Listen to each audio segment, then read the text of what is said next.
did you come forward? It is morally indefensible. He didn't care. It was all about him. He's a military impersonator. I don't understand how he could do it morally, or he's got absolutely no integrity.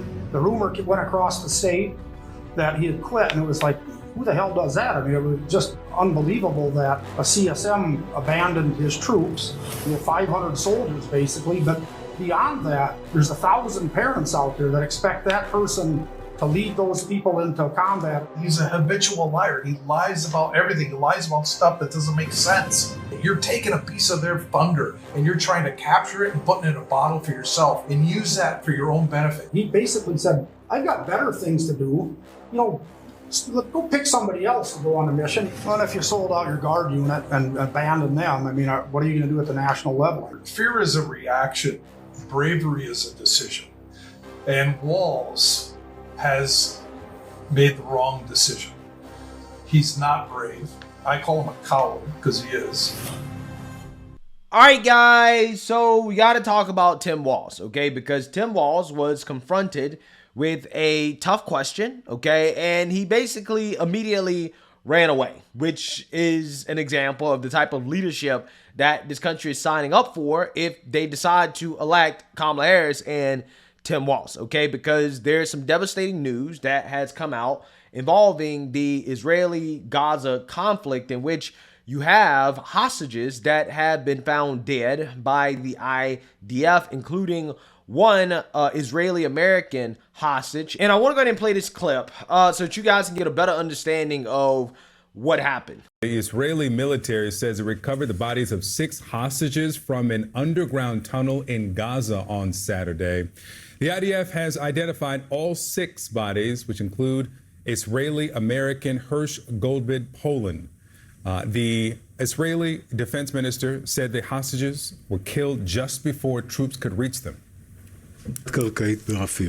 According to the initial assessment at our disposal, they were brutally murdered by Hamas terrorists a short while before we reached them.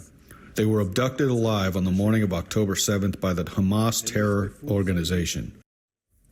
Hamas is blaming Israel for the deaths. A Hamas spokesman said the hostages were killed by Israel's bombing of Gaza without giving specifics. Now, a group representing the families of Israeli hostages is calling for Prime Minister Netanyahu to address the nation and, quote, take responsibility for abandoning the hostages.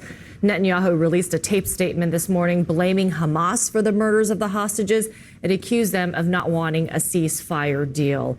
Yeah. So you see, now you heard that, okay? Now, President Biden has spoken out on this, okay? And he's basically blaming Hamas, although Hamas is saying that, no, this was Israel's fault. They died due to Israel bombing the area too much, okay? But Israel's saying, no, they were executed before we could find them, okay? And that is what happened. So, according to Joe Biden, the United States is siding with Netanyahu and his version of the story, and Tim Walz, who is running for vice president, is going to be asked about this situation, and he's going to run away immediately. Well, hey, everybody. For those not from Minnesota, just to be clear, there's a lot of great state fairs in the country. This is the best one, and I say that having tried pork chops in Iowa and been at other ones, but great state fair, great tradition with Princess Kay of the Milky Way. Agriculture is still king in Minnesota. You see that many of these folks are going to participate in agribusiness over their lifetimes that we need here in Minnesota. So great state fair. Glad to have you all out here enjoying every bit of it, and started the day with pork chop and vanilla shake. So it's great. So thanks, everybody. The question was how much has changed from the last state fair. I don't get 12 days, which I normally get. A little bit more of a disruption, and I'm more concerned, obviously, disruption to the other folks. But it's exciting. I think people are seeing that we're getting to talk about Minnesota across the country, talk about the economy here, talk about things like the state fair, talk about agriculture. That's been really exciting. How are you balancing managing the state of Minnesota and running for president? Yeah, I got a good team on the being able to manage my schedule. We appointed 3 great judges last week in Ramsey County, as you saw. Every night we go through all of the decision memos and meeting with the commissioners. I stay updated throughout the day, and I'm in and out. Most of my time is day out and then back in. Governor, how are you feeling? What's your reaction to the 6 hostages being found dead in Gaza? All right. Thanks, everybody. Wow. Wow. So, another terrible moment of cowardice from Kamala Harris and Tim Walz. Okay, because this guy was clearly taking questions, right? He was taking questions, and as soon as he got one hard question, he was like, you know what? Nope, interview over, right? It's not like he immediately left, okay, after the second question. He was open to taking that third question until he heard that, oh, wait, this is a topic that I can't talk about as a Democrat, right? Because as a Democrat, according to the far left, it is a terrible thing to condemn Hamas in the sense that, they conducted the attack on October 7th. They kidnapped people, right? They took hostages, and now the hostages are dead, okay? Now, to be fair to Tim Walz, it could be one of these situations where he doesn't really know that much about it, okay? It could be a situation where he just, didn't feel comfortable answering the question because he didn't want to speak on a very sensitive subject that could take the Democrat Party, right? But here's the thing, okay? To run away from the question, in my opinion, is not a good move, okay, considering how you're getting a lot of questions about why is it that they never take tough questions? Why hasn't Kamala Harris or Tim Walz answered any tough questions? Yeah, that probably was the toughest question that they've been asked, okay? And this guy runs away when he could have said, hey, look, I'm not informed on this. I have not been briefed on it yet, okay? And when I get briefed on it, then I will speak on it. However, I can't speak on something when I haven't been fully briefed on the situation, right? He could have said, I don't know that much about it, right? And that probably would have been an acceptable answer and say, hey, I'm going to get back with you. Okay, I'll release a statement on it whenever I learn more about the situation, if he didn't know about it. Now, he could have known about it. He probably knew about it. It's impossible to know. And it's hard to give him the benefit of the doubt considering how, even if he did know about it, he hasn't been taking any hard questions. And we also know that, again, Democrats, they are afraid to speak on this issue because no matter what they say, they're going to get a ton of backlash regardless of what they say. So I personally think that this, once again, is just another example of Tim Walz running away. Okay? I mean, the Kamala Harris campaign, including Tim Walz, they seem to be scared to death of questions, right? Now, again, this is my point here. How is it that we can trust somebody like Kamala Harris and Tim Walz to be in the same room as our foreign adversaries when these people are afraid of just regular questions, right? And again, this is a pattern of behavior that is happening over and over and over and over and over again, okay?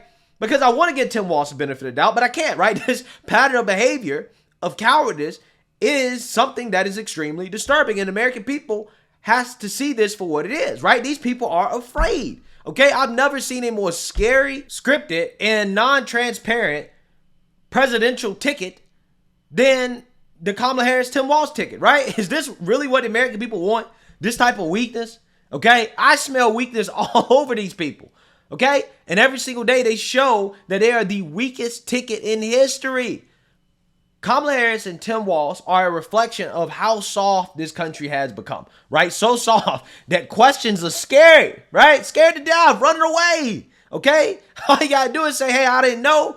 Again, easy answer. I'll get back with you with an answer. Okay, once I get briefed on the situation, I'm going to let you know. I'm going to speak out on this, right? Because at the very least, you can condemn the fact that this hostage situation happened in the first place. Hey, well, I condemn the fact that this happened.